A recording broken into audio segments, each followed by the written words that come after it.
Você já se perguntou por que a história oficial da humanidade parece ter um buraco negro logo antes do dilúvio, um vazio deliberado onde a lógica se perde e o improvável se torna proibido? O que foi apagado das escrituras canônicas não foi apenas um mito, mas a prova de que nossa espécie não é a única que caminhou sobre a Terra com inteligência e domínio.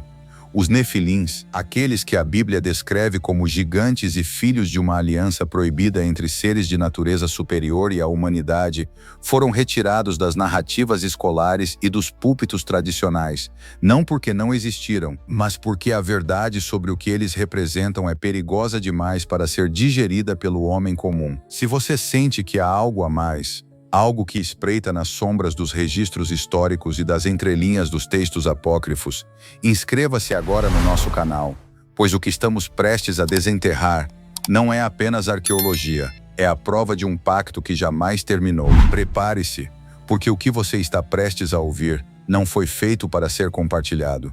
A origem dos Nefilins não começa em um campo de batalha comum, mas na desobediência cósmica narrada com detalhes aterrorizantes no livro de Enoque. O relato descreve 200 anjos vigilantes, liderados por Samiasa, que decidiram abandonar o seu domicílio celestial para se misturarem com as filhas dos homens.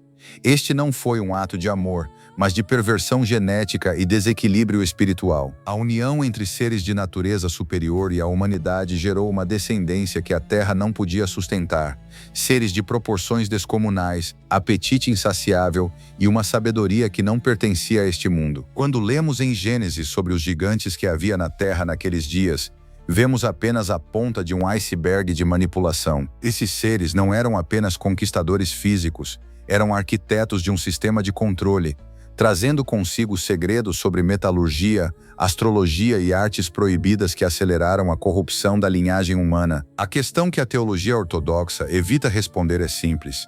Se o dilúvio tinha como objetivo purificar a Terra de uma contaminação biológica e espiritual, por que os gigantes reapareceram logo após as águas baixarem? A ideia de que o dilúvio eliminou completamente a linhagem dos Nefilins é uma falácia que serve para manter o senso de segurança da humanidade.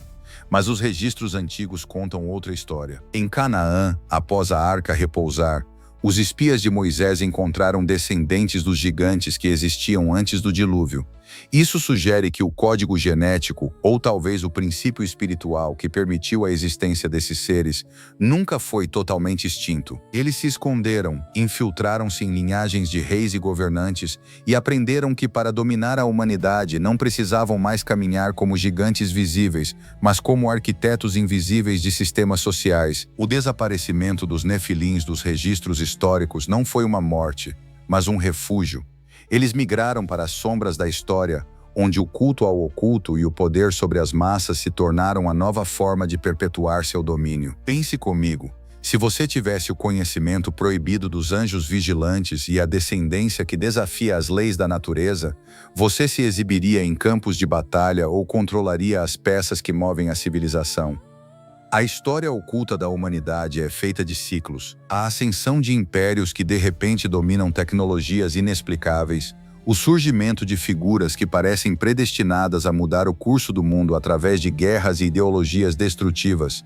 Tudo isso aponta para uma influência que não é estritamente humana. A tecnologia moderna, muitas vezes descrita como um salto evolutivo, pode ser vista através das mesmas lentes que Enoque usou para descrever os presentes dos anjos caídos. Estamos falando de um processo de hibridização que nunca parou, apenas mudou de método. Onde antes havia o gigantismo físico, agora existe o gigantismo intelectual e o controle sistêmico. Eles estão escondidos na arquitetura das nossas cidades, nos símbolos que regem o poder econômico e nos textos censurados que as instituições religiosas fazem questão de chamar de heresia. A possibilidade de que os Nefilins ainda estejam entre nós, operando através de uma linhagem ou de uma influência espiritual constante, não é uma teoria de conspiração infundada, mas uma conclusão lógica para quem estuda o ocultismo histórico com seriedade. Quando examinamos os grimórios medievais e as práticas de invocação antigas, vemos de forma recorrente o desejo de acessar inteligências que não são deste mundo. São Cipriano de Antioquia, em seus relatos sobre o manejo da magia e o contato com entidades, descreve exatamente esse tipo de negociação. O homem troca sua soberania por uma sabedoria que lhe dá domínio sobre seus semelhantes. Esse é o mesmo pacto dos anjos vigilantes. O método não mudou em 5.000 anos. A entidade que deseja o controle busca um hospedeiro, e o hospedeiro, deslumbrado pelo poder, torna-se um agente dessa vontade estranha. Os nefilins não precisam existir como montanhas de carne e osso, se podem existir como a força motriz por trás de cada decisão que molda o nosso futuro. Você já notou como a história humana é marcada por períodos de caos inexplicável, seguidos por uma reconstrução que sempre privilegia o controle centralizado?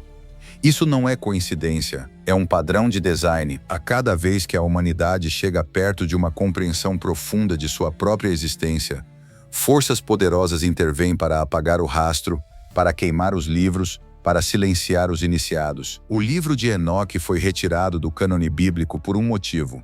Ele revelava a origem da corrupção e a identidade daqueles que se escondem nas entrelinhas. Ao esconder a verdade sobre os nefilins, o sistema garantiu que você olhasse para os lados procurando monstros, enquanto os verdadeiros herdeiros do caos caminham entre nós, usando ternos e ditando as regras do que pode ou não ser discutido. A verdade é que a humanidade é um experimento sob vigilância, e a interferência que começou antes do dilúvio nunca foi interrompida, apenas tornou-se mais sofisticada. E se a sensação constante de que algo está errado com o mundo não for apenas ansiedade moderna, mas uma percepção latente da presença desses antigos senhores? A Bíblia nos alerta que nos dias finais as coisas seriam como nos dias de Noé. O que havia nos dias de Noé? Havia a mistura, havia a corrupção da carne, havia a influência direta de seres celestiais caídos. Se a história é um ciclo, então estamos vendo a reedição dos mesmos atores no palco da existência. A tecnologia genética de hoje, a busca pela transhumanidade e a tentativa de fundir o homem com o artificial são apenas novas formas de buscar a mesma imortalidade e o mesmo domínio que os nefilins buscavam através da hibridização. Estamos tentando criar algo novo, mas na verdade, estamos apenas cavando o mesmo buraco, reabrindo a mesma porta que deveria ter sido selada permanentemente. A diferença é que desta vez, não temos mais a inocência de quem não sabia o que estava fazendo. A influência desses seres é sentida nos momentos em que a humanidade abdica de sua alma em troca de eficiência. Cada vez que uma liberdade individual é sacrificada em nome de uma segurança imposta por uma elite invisível, o pacto de Samyaza é renovado. Eles não precisam ser gigantes de 3 metros de altura se podem ser as vozes que sussurram a necessidade de escravidão nas reuniões de ministros e nos conselhos das grandes corporações. O medo que sentimos é a nossa intuição, uma ferramenta esquecida que grita contra a arquitetura do controle que eles construíram sobre nós. Eles foram apagados dos livros de história para que você acreditasse que a influência deles terminou com as águas do dilúvio, mas o silêncio é a ferramenta mais eficaz de um predador. Se você não acredita na existência deles, você não lutará contra a influência deles, e esse é o sucesso completo do plano que começou nas montanhas do Hermon. A teologia profunda, o culto desenfreado à tecnologia, é exatamente o que Enoque descreveu como o estágio final da civilização antes do julgamento. Chegamos ao fim desta jornada, mas a investigação está apenas começando. O mundo que você vê ao sair de casa não é o mundo real. É uma fachada montada por arquitetos que não desejam que você conheça a sua verdadeira origem. Se você se sente inquieto com a narrativa que a sociedade tenta lhe impor, saiba que você não está sozinho nessa sensação de estranhamento. O conhecimento é a única luz capaz de atravessar as sombras que eles criaram. Não se contente com o que é oferecido pela superfície. Continue buscando, continue questionando o que é proibido e, acima de tudo, nunca aceite a história como algo final, pois o que foi escondido é exatamente o que define quem você realmente é. Se esta revelação sobre os nefilins e o controle oculto da história tocou em algo profundo em sua alma, compartilhe esse conteúdo com alguém que precisa despertar. Inscreva-se no canal para acompanhar as próximas revelações e não deixe a chama do discernimento se apagar. A verdade não pede permissão para existir. Ela simplesmente espera que alguém tenha coragem de revelá-la. Eles podem ter apagado os nefilins da história, mas não conseguiram apagar as marcas que eles deixaram na nossa realidade. E agora, você também sabe onde procurar. A guerra pela percepção é a guerra final. E conhecer a história oculta é a única vantagem que resta à humanidade antes que o ciclo se feche. Volte sempre ao Teolóvia, pois aqui a máscara da realidade cai